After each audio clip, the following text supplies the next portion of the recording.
I do remember Ronak a little bit. He worked in corporate when he was at GE, and it is really with great sadness that I'm here today in his memorial, and I'm sure he was a great colleague and friend, so you have my sincere regrets. So, what I thought I'd do today, because I got very strict instructions from your leadership team not to make this a GE commercial. I'll do that in Q&A. I won't miss that.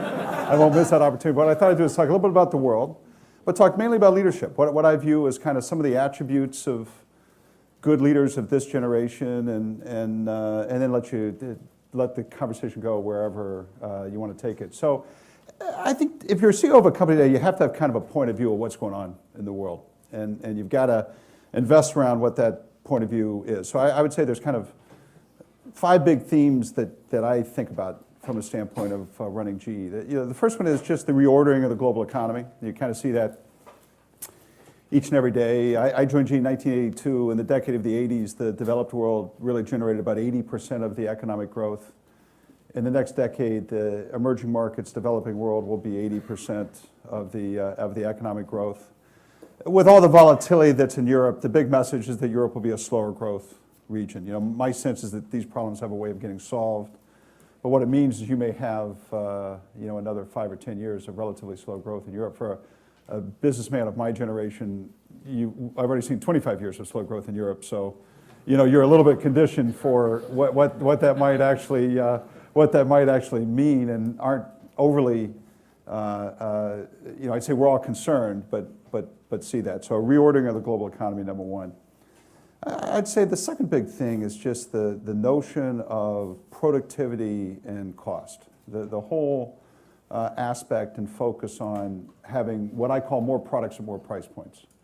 As emerging markets grow, and even as customers in the developed world have to have lower cost products, we're going to have a lower cost, high quality generation of technologies, and you've got to be able to sell products at lower price points and make good margins. One of the staples of our healthcare business is an MR scanner that has a certain field strength, 1.5 Tesla, and it typically gets sold for $1.5 to $2 million in the vast majority of applications.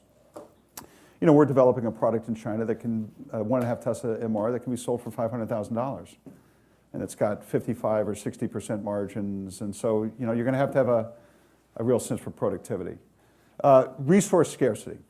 In some way, shape, or form, your generation is going to live with resource scarcity. And what that means, 2 things, really. One is that the resource-rich parts of the world are going to be quite interesting. No one should have to explain to any business person China and India today. If you don't already have that by the time you get out of Stanford Business School, there's not one thing I can do for you, fundamentally.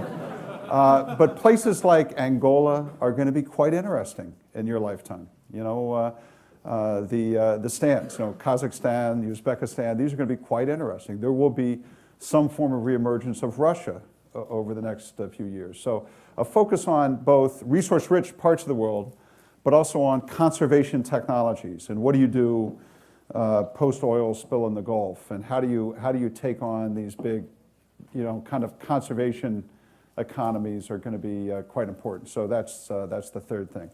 The fourth thing is just the notion of being a networked world. I don't say that. I say that both substantively from a standpoint of what you can do from an information technology standpoint, but also just the importance of collaborations, innovation, joint ventures. A lot of what GE does today in a growth standpoint is in the form of joint ventures. Intel and GE are going to do a 50-50 joint venture in home health. We couldn't get there necessarily on our own. They couldn't get there on their own, but having the ability to be networked and collaborative from a substantive and strategic standpoint is also quite important. And then the fifth one is just the state economy. You are going to graduate from here with the government intersecting more with business than the last 28 years of my career. Basically, when I joined in 1982, there was a complete disassembling of government impact on business for almost 30 years. Whether the Republicans get back into power in the U.S., this is unlikely going to stop in the short term. And then you add to that Brussels. 60% of GE is outside the United States. Brussels, Beijing, all the other governments in the world are quite influential. So this notion of being able, so these are the 5 things we think about as background in terms of how do we plan our strategy and what do we do, and we take it very seriously from a standpoint of how we view it. Now, the lecture's on leadership, so that's what I'm going to spend the rest of my time really talking about, because my thesis is that leadership has almost no shelf life. That basically the things you're learning, while you're here, I hate to, because you've shelled out a fortune for your education, going to be pretty irrelevant relatively soon. So, it's, so you have to be kind of thinking about what's next. And we spend about $1 billion as a company on education, and we kind of do it in 4 attributes. My first advice, and we spend a lot of time when people join the company, your career is going to have to be deep first and broad second. The notion of leaving here as a general manager is not going to happen.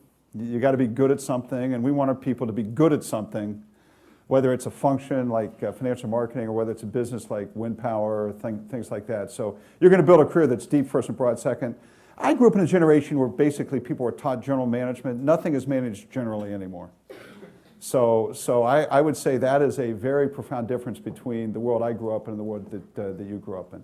Then we do a lot of training on leadership, and I'll talk a little bit about some of the traits that we tried, but we try to match the way we assess people and what we're trying to train them on, and we believe a lot in continuing education, and we learn from others. We study people as diverse as Google and the U.S. Military Academy to get good techniques to how to train leaders. Then we rotate. We've got 50 big P&Ls inside the company, and we rotate them in on about every 18 months to do team-based training. How do you invest for growth? How do you make sure you win? How are you benchmarking your competitors? We make sure to give every business kind of an update on leadership and how they execute better as a team. And then the 4th thing we do is a lot on, really the predominant theme for me right now in G is managing a global enterprise. So we work a lot on the hardware and software of how do you manage a company as diverse. And like I said, we're probably $100 billion outside the United States. I joined G in 1982. The whole company was $24 billion. Now we have $40 billion just in the emerging markets alone. So it just shows you kind of in one generation how much a company can change. So that's what we do on leadership. So now what I thought I'd do is just change gears and kind of give you, kind of 10 things that I'm thinking about vis-a-vis what the next 5 or 10 years of leadership training, leadership development, some of the things you ought to be thinking about as you're leaving here and starting your career. And the first one is what I would call analytical listening. Analytical listening. Why did the financial crisis happen? What could we who are running companies, what could we have known and learned about faster? How can you do a better job of kind of opening up outside forces and still running a company at the same time? So analytical listening, surrounding yourself with people you trust, listening to them, matching it with data, and working with it. In 2007, I was at the GE Capital Board meeting, and we saw a deal come in, and it had in financial services, and this was a private equity firm that was going to borrow money on a deal that they were doing. And they were able to get more debt than the size of their deal. There were no covenants.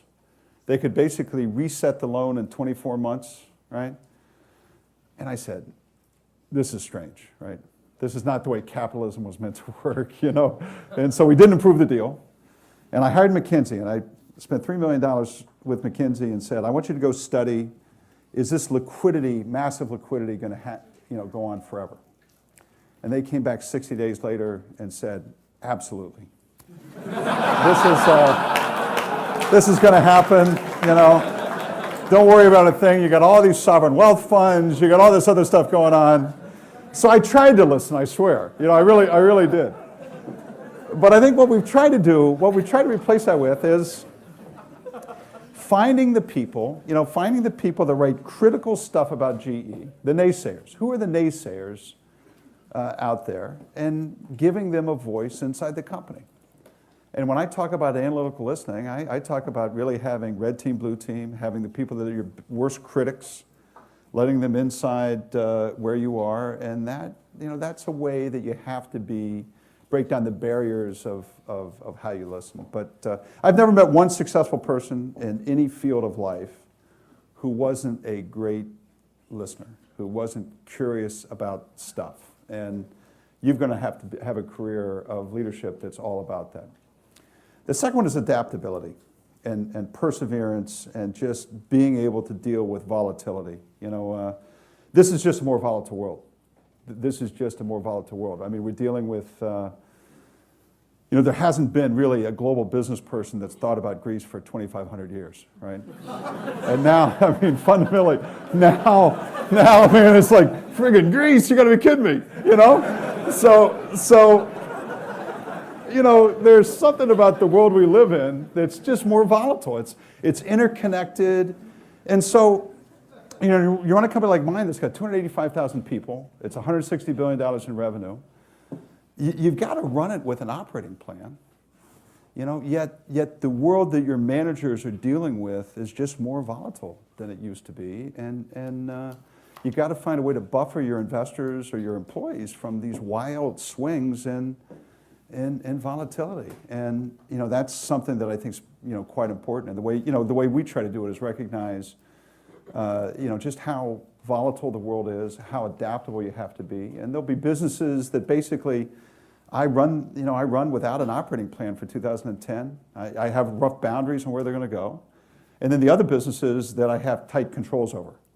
And then in 2011, maybe the businesses that didn't have as tight a plan in 2010 will have a tighter plan. But managing your careers and being managers that know how to deal with adaptability is really good.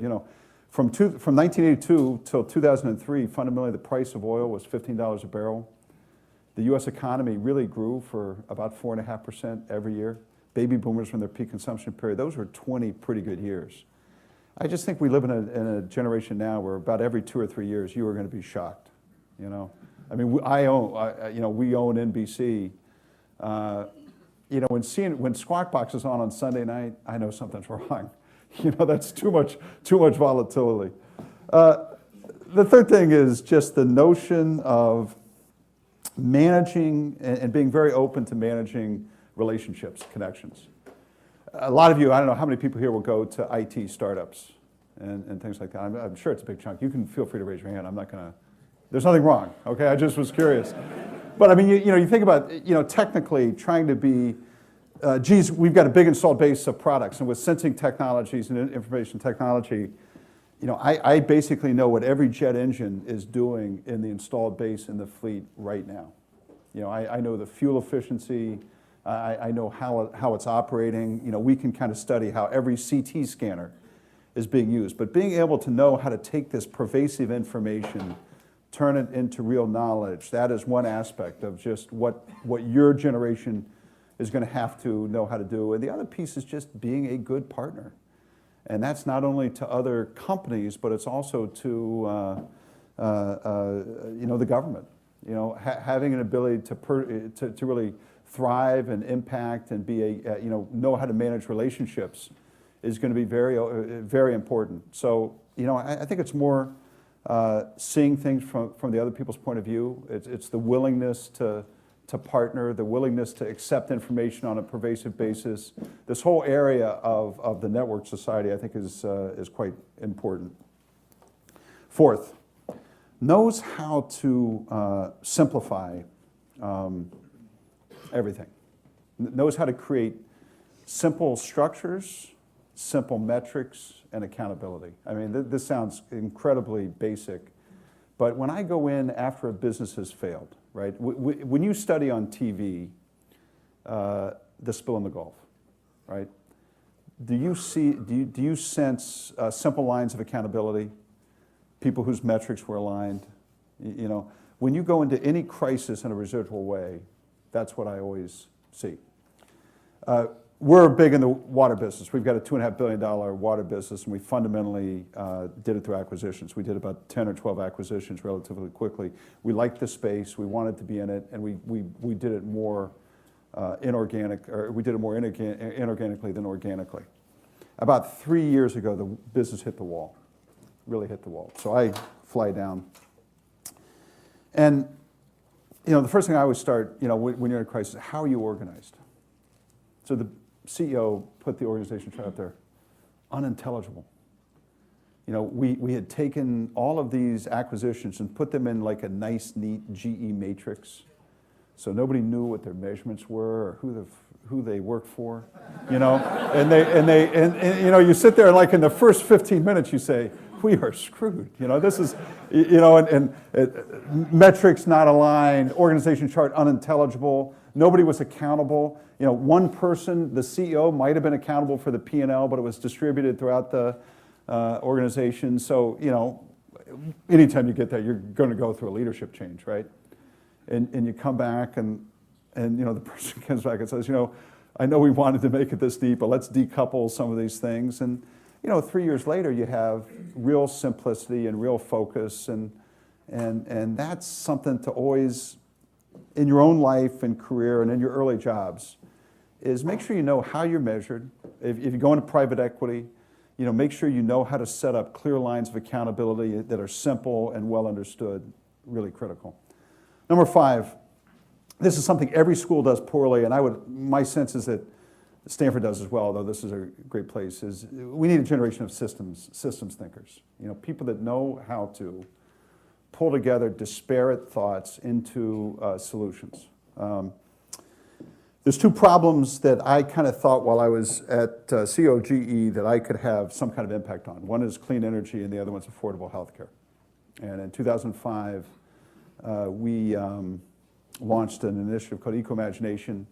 And in 2009, we launched an initiative called Health Imagination, all of them really addressing how do we make money for investors by solving big problems at the same time. Is energy an innovation challenge? Yeah, kind of, But I can guarantee you in energy, there will be really innovative solutions that never see the light of day. Is it a public policy problem? You bet, right? So when all of your world gets set by the price of a barrel of oil today, and most of your assets are going to live 30 or 40 years, the only thing that can bridge those 2 time horizons is public policy. Is energy a manufacturing challenge? You bet, because unlike information technology and healthcare to a certain extent, best in breed almost never wins in energy. This is a study of the second best solution well executed. The second best solution at low cost almost always trumps the most innovative solution that's high price. So if you're passionate about, I don't know, how many people here are going to leave here and go into an energy-related field? Probably a bunch of you. And you guys are probably passionate about the science and all that stuff. You better be a systems thinker. You better be a problem solver, because vision ain't going to get you there. And that's something that I find colleges and business schools have done a bad job of really training. Most really important things that matter really require that kind of disciplined thinking. 6, the courage and patience to see solution through. Too many people, particularly in big businesses, but across the board, investors, things like that, are just day traders. There's just too many people that doing important new things really takes time, and the ability to stick with and fund an innovation and a technology through a cycle, over a cycle, is really extraordinarily important. One of the places where we've put capital, a lot of capital, is in molecular diagnostics. We're a big diagnostics company. We do diagnostic imaging and life sciences and information technology and healthcare. We've got about a $20 billion healthcare business. And so, about in 2003, we just wanted to make a real bet that said, someday you're going to be able to screen Alzheimer's in a living patient, work with a drug company that can retard the onset of Alzheimer's, and if you can take the most difficult symptoms and delay them by 5 years, that's a $60 billion savings to the healthcare system. What I just described to you is 12 years. 12 years, right? So, our investors don't always like it. Our employees sometimes get bored, But if you want to do really neat stuff over time, it's going to take this incredible vision and incredible dedication to stick with a generation of technology. We'll do the jet engine for The Boeing 787, it's a $1 billion plus program. It'll break even in 8 years, maybe, something like that. So the notion to kind of stick with things and be able to bet is something that really sometimes is frustrating in big companies because we don't do it enough. 7, this is what I've learned the hard way a couple times, which is, I think really critically important for you guys. As you know, a lot of you will go to work in consulting, or I don't know how many people here will go to work in consulting. Come on, be brave. It's really, seriously, there's nothing wrong. I like consultants. It's knowing and understanding, and this is something I've thought about for a long time. Knowing and understanding how things fail. Typically it's easy. It's really fun to know when things are successful, what they look like, but knowing the mode of failure of ideas and projects and how to get a good conversation about. I guarantee you that nobody on Wall Street or nobody involved in subprime mortgages really said, okay, if everything went wrong, what will it cost, right? I guarantee you nobody ever said $2 trillion. Somebody said $200 million, They didn't do the analysis, they didn't ask.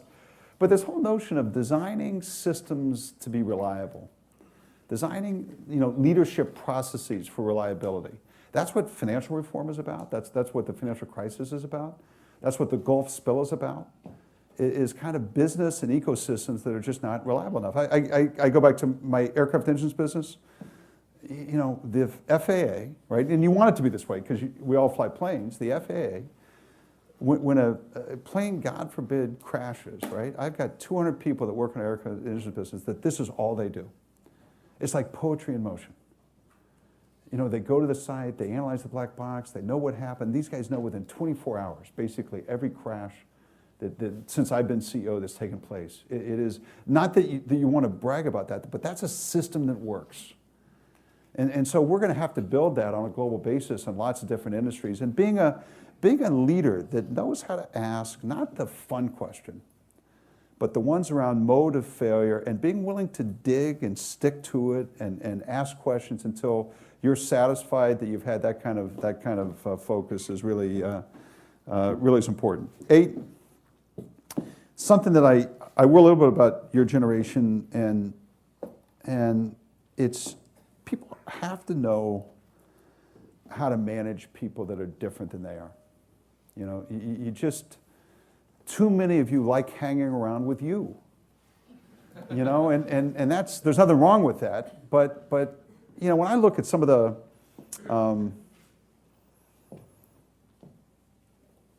angst that's in the global economy today, basically the average American, and I'll say it because that's where we are, even though we're a global company, says they're angry at Wall Street, but really doesn't know what happens on Wall Street.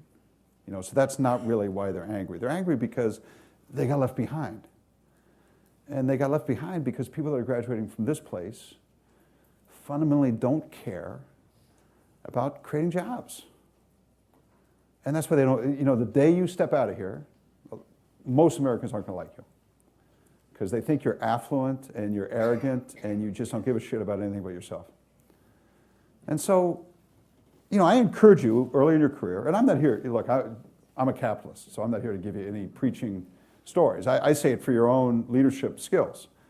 I would find ways, you just have to train yourself to like hourly factory workers, salespeople, the people on the front lines of whatever organization that you bench chemists, and learn how to motivate those people and sit with them and understand the world through their eyes, and that's as important as anything you learn here. I say this every business school I go to.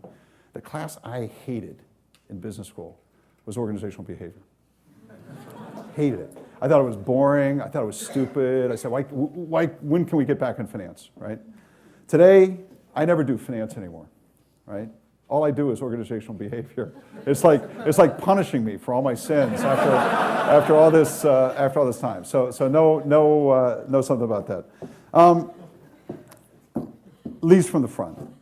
Too few people are accountable, and that's something that's really important. And people have to be more well-known for being in front of their companies and protecting their reputation. And look, this has been a challenge.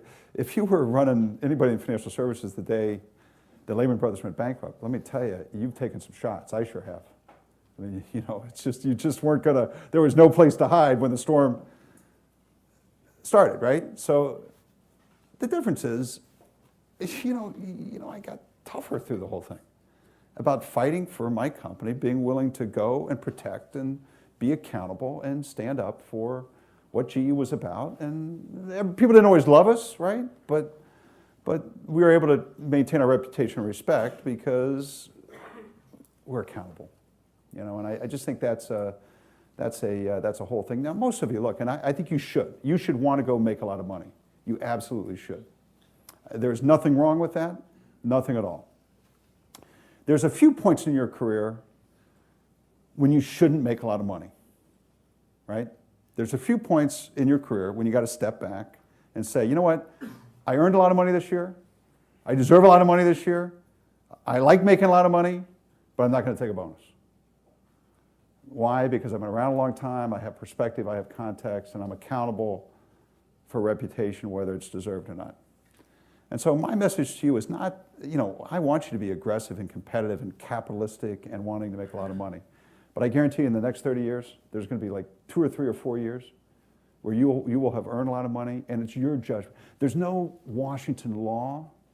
There is no board of directors that's going to tell you when the time is right to step back and say, not this year, not now. That's got to come from you, and that's what people call authenticity. That's what people call, kind of accountability. And you should want to be that way. Lastly, it always helps to be a leader if you actually like people. It is one of those things that's quite weird. I worked for a lot of bosses in my career who just didn't like people, The last one actually did, I have to say, so he was Welch. But simple things, about treating people with respect and wanting to get the most out of them actually go a long ways. So those are kind of 5 or 10 things that we try to incorporate into the way we train our leaders and the way we think about leadership. Like I say, about every 5 years we try to upgrade. You have to have a long enough gestation on what you're training your managers so that you can drill it in your organization, but you can't stay stale from a standpoint of what people are thinking about. So I'd say we kind of run in a 4 or 5 year cycle about how we're trying to upgrade leadership and what we're trying to teach people. So that's my shtick on leadership. Good leader. In the end, what does a CEO do? I think basically I have 2 jobs. I drive change. Fundamentally, the leader of a company like GE. My job is to really drive change and to develop other people. You are solely responsible for the culture and the values that permeate the company. So let me turn it over to you. Talk about whatever you want to talk about. Yeah.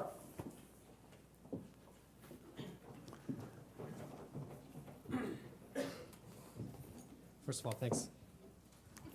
Thanks for the talk. My question is, can you talk a little bit about your early career? You said you started with GE in 1982 and how you managed your career, if you had a vision, what your thoughts on leadership were, and what some of the milestones or obstacles you may have faced, especially in a big company like GE.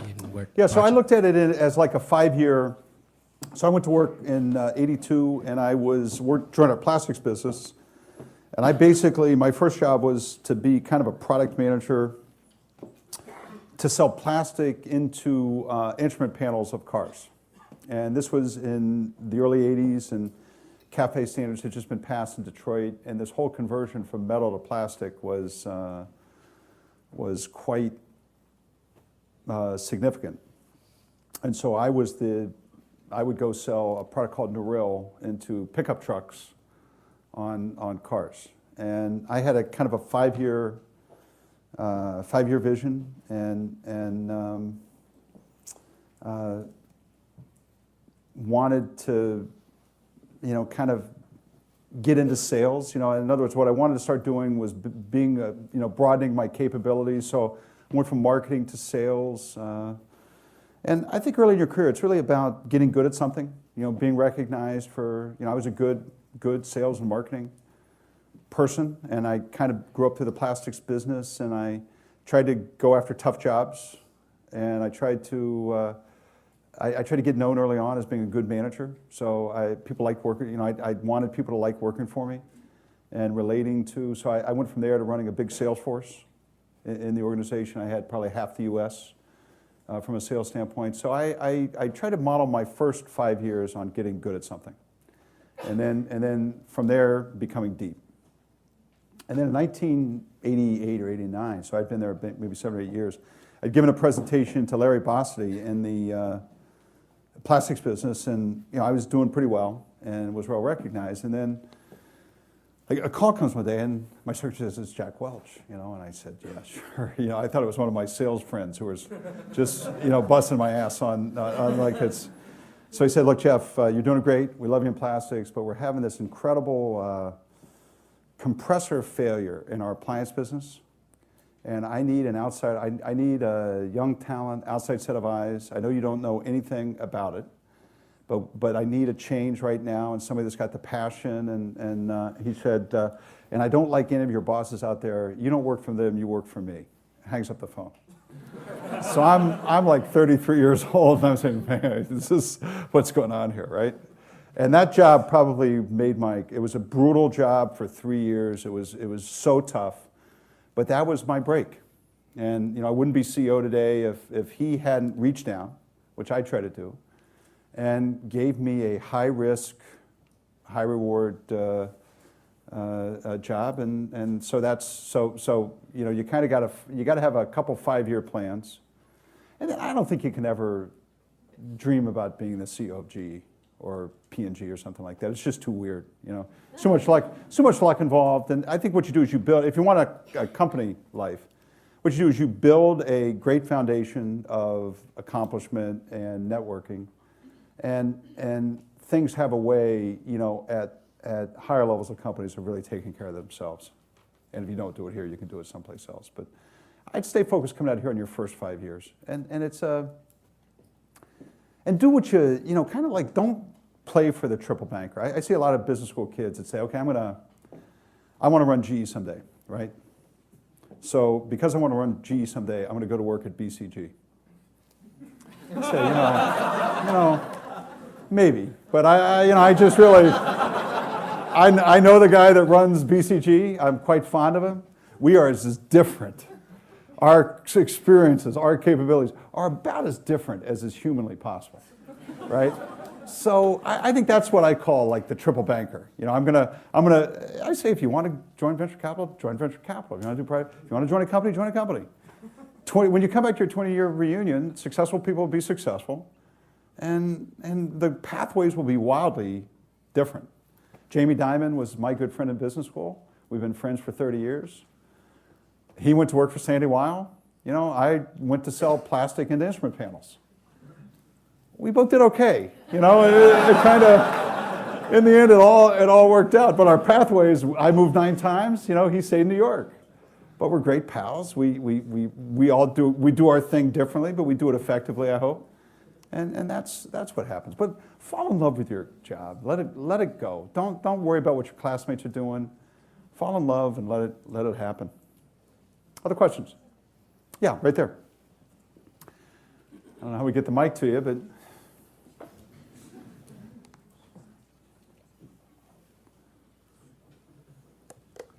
thanks for coming, Jeff. Speaking of Jack Welch, you had some pretty big shoes to fill back when you took over, which you've done pretty successfully. I was wondering if you can talk a little bit about that transition phase and how you went about implementing your own leadership style and, in the process, establishing your own legacy at GE. So I'd say if given a choice, it's a lot easier to follow a failure. So that'd be just some words of advice if you get that choice. Leadership is really a one-act play, and I never really thought about my job in terms of following Jack Welch. And the trick when you follow somebody famous is you got to drive change every day without ever pretending anything was ever wrong. And so it takes self-confidence, and it takes It takes time, and you don't need to obviously, draw the differentiation between the two of you. I learned a lot from Jack. I think Jack was a great CEO. And it's just that, 2010 is as different from 1997 as it is from 1927. And there's just really no comparison to the worlds we're in. It doesn't mean that some of the fundamentals of business, like integrity and performance, aren't the same. But look, in your life, you're going to follow some successful bosses. And I think the trick is to do it your way, keep your mouth shut, just say, hey, we have no problems, really fundamentally. And let your own pathway work. And in the end, that's what people want. That's what our board wanted. That's what our team wanted, is just, people want leadership change in a world where leadership has no shelf life. And you just have to go with it. Yeah, over here. You mentioned the idea of reverse innovation before. So my question is, do you think it is a main trend for the global companies to develop the technologies and products in the developing countries in future? And do you see any challenges or concerns in this kind of innovation approach? Thank you. So we've talked a lot about this thing called reverse innovation. Companies like GE have been in globally dispersed for 20 years in some cases, but certainly 10 years in a lot of cases. And we have big research centers in China and India and Brazil and all over the world. So when I talk about, basically what I talk about is, we all started selling basically American products globally, and then we localized manufacturing and, kind of step by step by step. And now we have great engineering and marketing teams in China and India. And what we're trying to do is understand the business models that get created in different regions of the world, so that as change takes place in the developed world, we can pull the technology or the business model and become better, let's say in Chicago, based on what we learned in China. Now, one of the things we've done in China, and healthcare is maybe the best example of this. One of the things we've done in China is we've got a huge healthcare business in China. We develop almost all of our own products there. And so, that's where the $500,000 MR is. That's where our V-Scan ultrasound, which is really an ultrasound with a PDA. And these are products that have markedly lower price points, but, could be sold to there's 2,000 hospitals in the U.S. that don't have an MR scanner, primarily rural hospitals. Can be sold to a rural hospital that has never been able to afford that at a different price point. So that's what we mean by reverse innovation. India is different.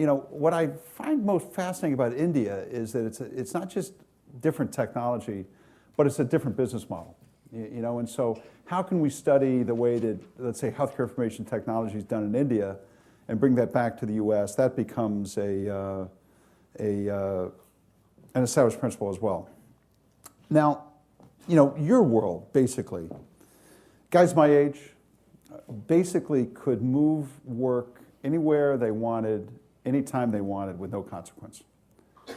So in the generation of American business leaders that are more or less my age, we were able to do whatever we wanted to do with no consequence. That's changed. That's changed. The advantage of a multi-business company like GE is we can do a little bit of stuff everywhere. And so if all we did was move all of our technology and all of our innovation to India or China, that would make us very unpopular with our customers in the U.S. and the government. So the trick is to be agile enough as a company to do a lot of different things in a lot of different places and try to optimize your technology base and your cost base to be able to do those things. And that's what we've prided ourselves on being good at, and that's what we really are trying to be good at today. You add to that, we've driven lean through the company for almost 20 years now. Kind of lean manufacturing techniques. So we can make a refrigerator with an hour and a half of labor.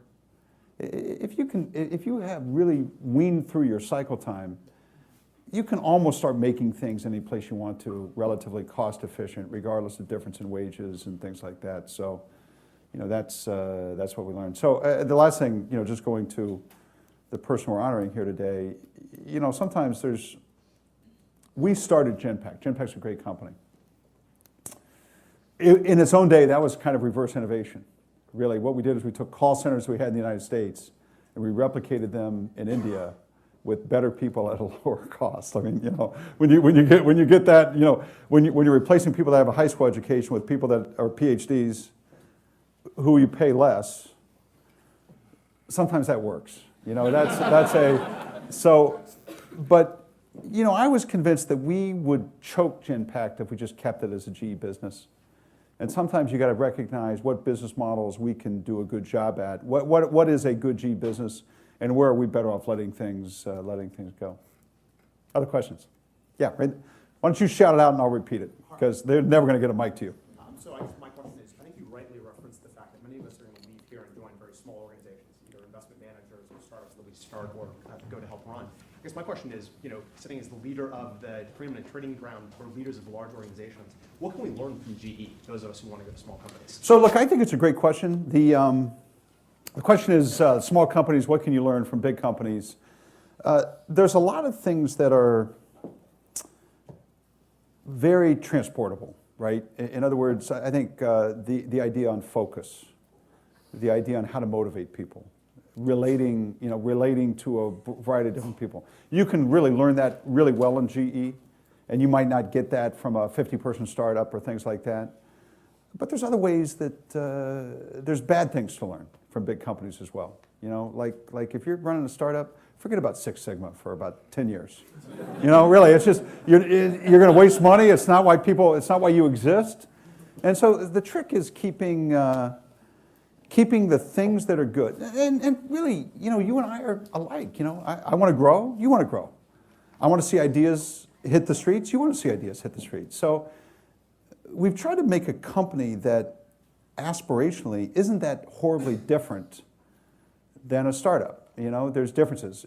You come to GE, you work for me, right? If you want a boss, don't come to work for GE.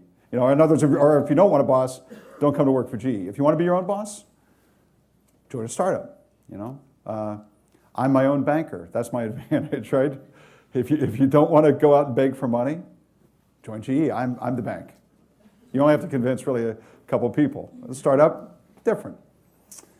We've tried to make GE a good convener.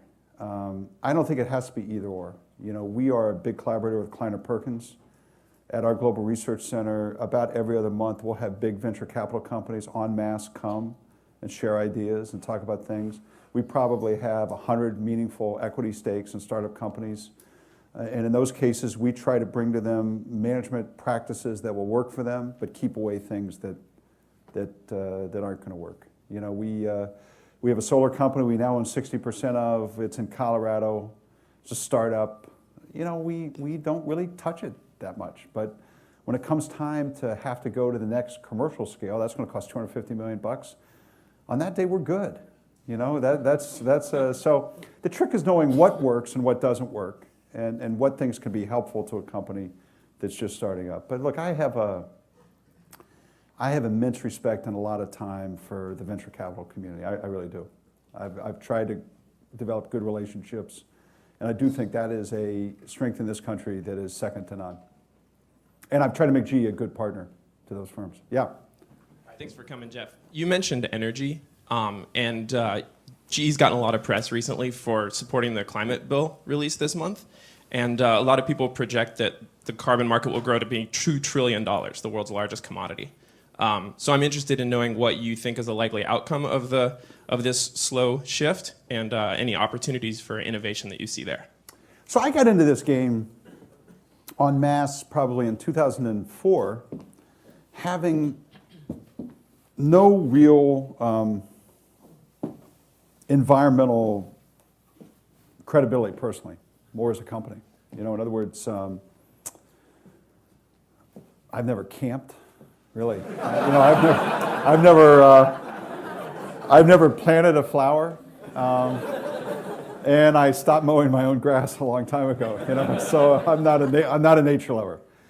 But in 2004, and by the way, I spent 12 years of my career in our plastics business, where and you just grew to dislike environmentalists, really fundamentally. There was a healthy angst between people in that industry and the environmental community. And in 2004, I think, or 2003, we were sitting through our strategy sessions, and about 5 or 6 GE businesses were all working on energy efficiency or carbon reduction, and so I sat and kind of sat through all those presentations and said, gosh, we ought to try to pull this together as a corporate initiative and see if we can really up it a notch, up the R&D, up the public presence, up the marketing, up the customer engagement.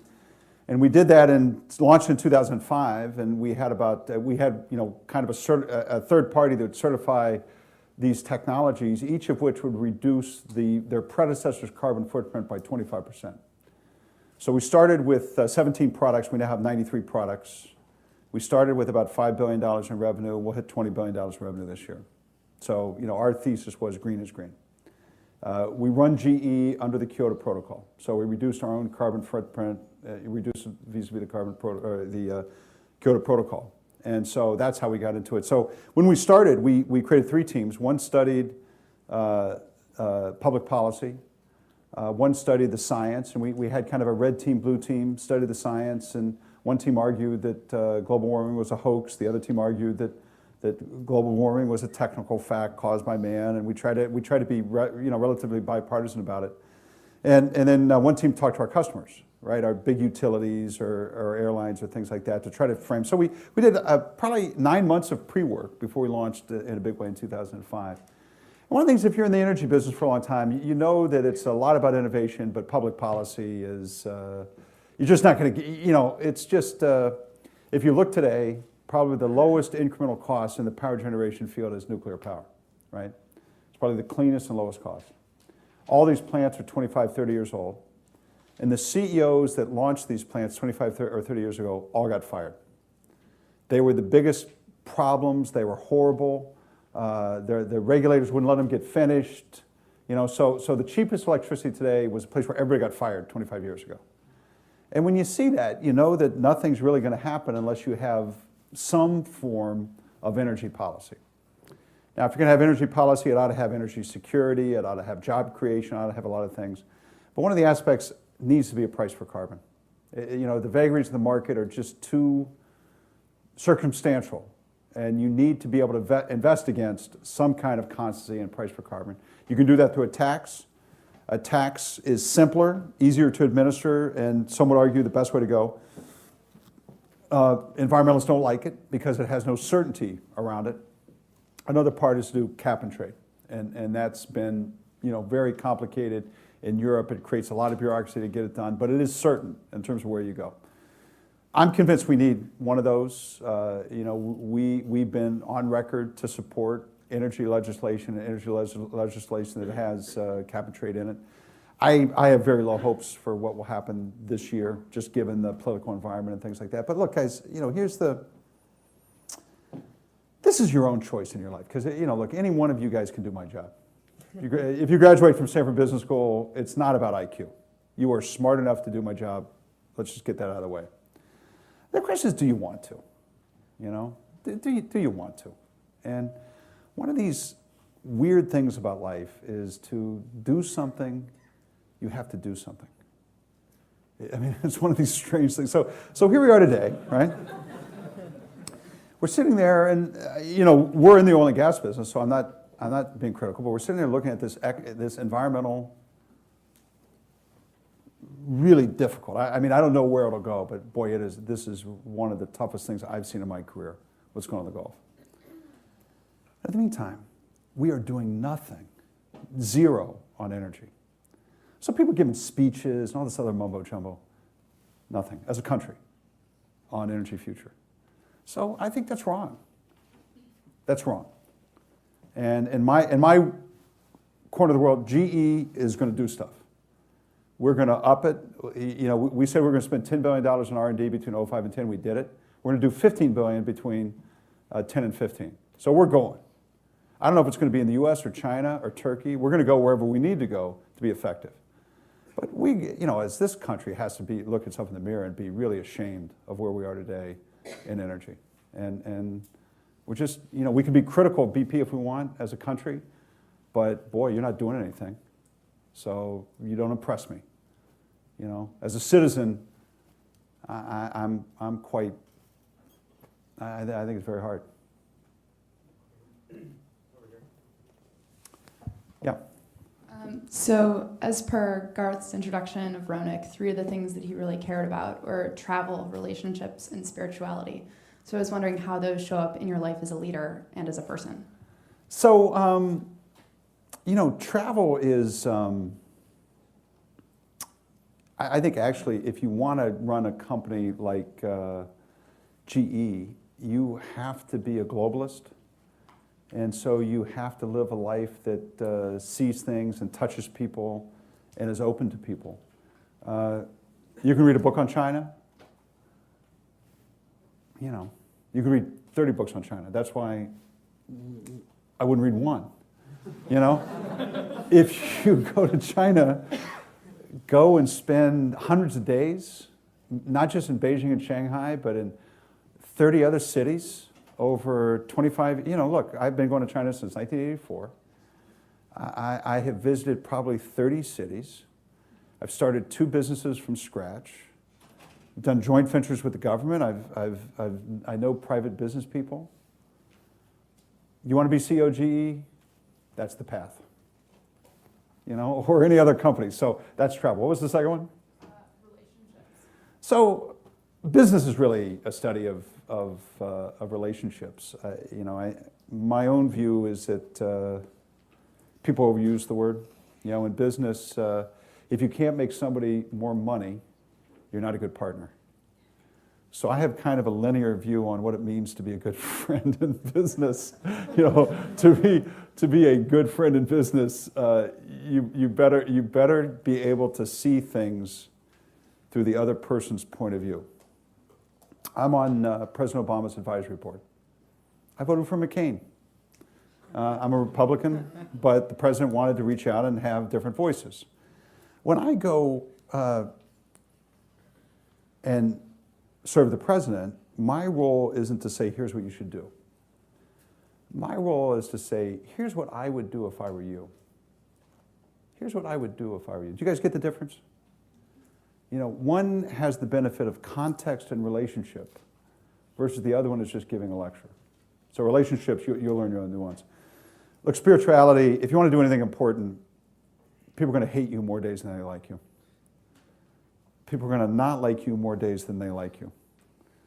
And unless you can take a good punch and do it with a smile on your face, you went to the wrong place. You chose the wrong vocation. You ought to be in divinity school or something like that.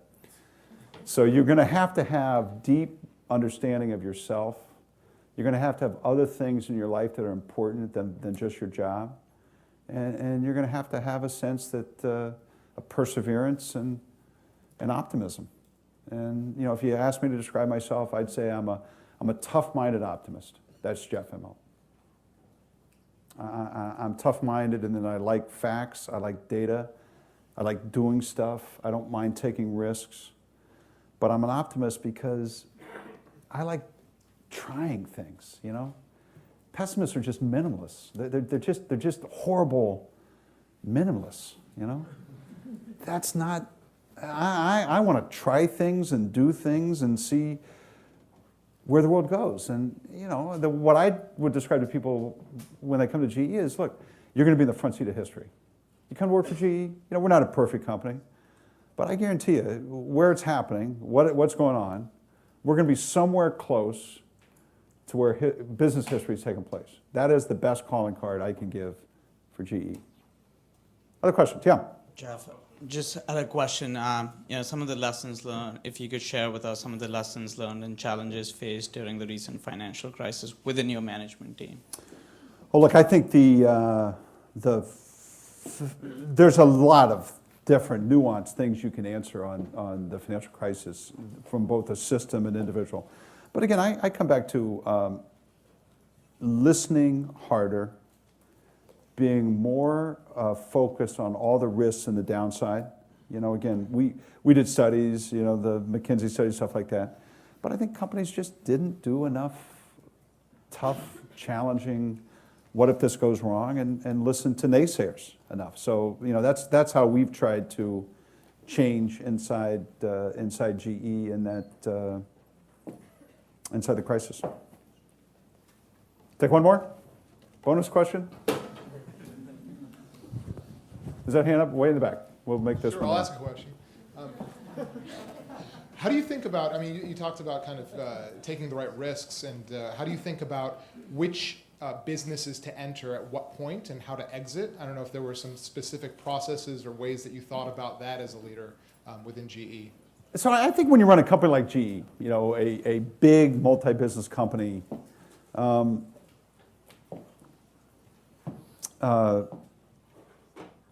you need to be very tough-minded about the entrance and the exits. So we have a point of view about what we're good at, what's our core business model, what does a good GE business have. We try to study businesses that go through transitions, like I was a plastics guy. I started my career, I sold the business 3 or 4 years ago because the industry itself had gone through terrible really a horrible transition. So we could see that. So we try to study big trends, our own core competency, and then secular deviations that tell us what business we like and what businesses we should be transitioning away from. So today, we're the world's biggest infrastructure company and one of the bigger commercial finance companies. We like that mix of businesses, but that wasn't the company that I took over in 2001. It's very different than that company. Media,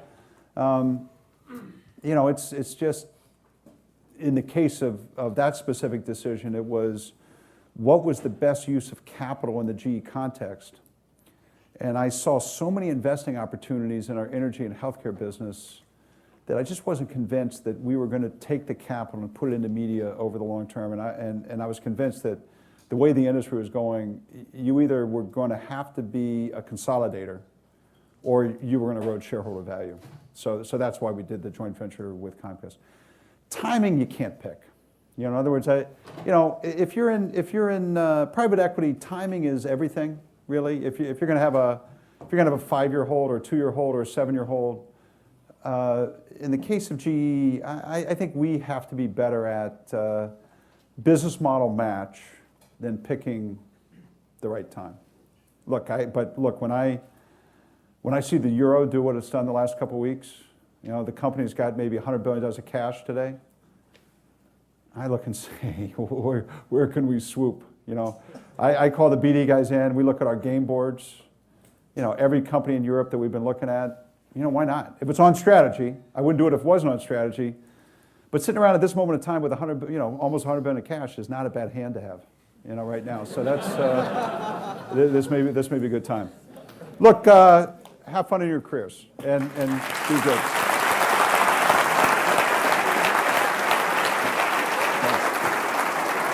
Thank you very much. Thank you.